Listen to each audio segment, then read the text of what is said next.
Je viens de tomber sur une statistique. Je n'y crois toujours pas qu'on n'en parle pas dans le débat public.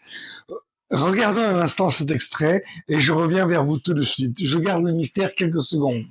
L'immigration n'est pas une chance pour la France, c'est même un fléau.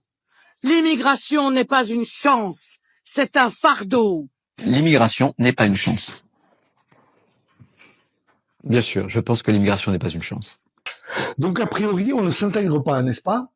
Regardons maintenant cet autre extrait et je reviens vers vous tout de suite. Les Maghrébins, en fait, les Maghrébines d'origine, elles se marient avec des Français à 42-43% à la deuxième génération, ce qui en fait montre la dynamique d'intégration qui est très forte. Des Français. Alors, je voudrais m'adresser à mes chers compatriotes.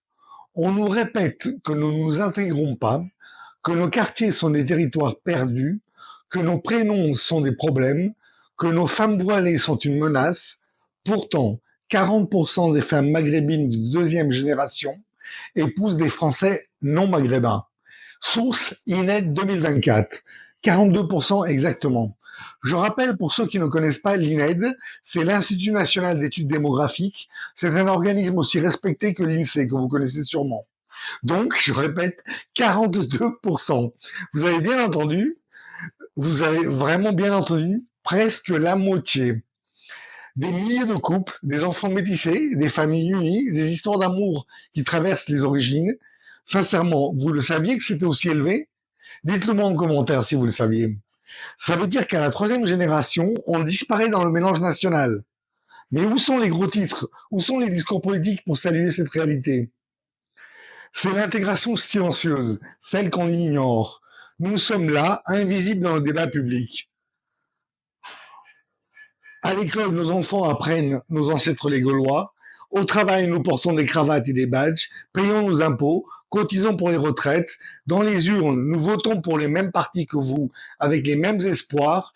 Mais quand un crime est commis par un Mohamed, soudain, nous devenons tous des suspects. La délinquance, c'est un mensonge statistique, la délinquance des immigrés. On nous accuse d'être surreprésentés dans les prisons. Mais qui parle de la surreprésentation des pauvres? C'est la bonne statistique, encore une fois. Il y a une surreprésentation des pauvres dans la délinquance. Le problème n'est pas l'origine arabe des délinquants. Les cols blancs d'origine arabe ne commettent pas plus de délinquance que les Français de souche. La question n'est pas pourquoi certains délinquent, mais pourquoi la République laisse-t-elle des citoyens dans des ghettos? La stigmatisation.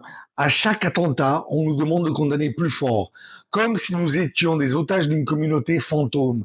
À chaque débat télévisé, on nous réduit à des problèmes, jamais à des solutions.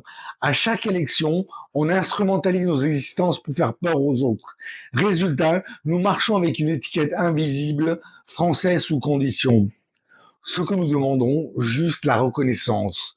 Nous ne voulons pas de faveur, juste qu'on arrête de nous traiter comme des étrangers dans notre propre pays, qu'on cesse de réduire nos vies à des polémiques publiques pour se présenter à la présidentielle. De Gaulle ou Chirac n'auraient jamais fait cela. Qu'on regarde enfin ces 40% de mariages mixtes, ces parcours, ces réussites, et qu'on l'admette, nous sommes des vôtres. En conclusion, vous voulez des preuves d'intégration? Regardez nos familles. Regardez nos modèles, regardez nos mères, nos médecins, nos ouvriers. Si cet extrait vous a plu, n'hésitez pas à liker et à vous abonner pour ne rien rater. À bientôt.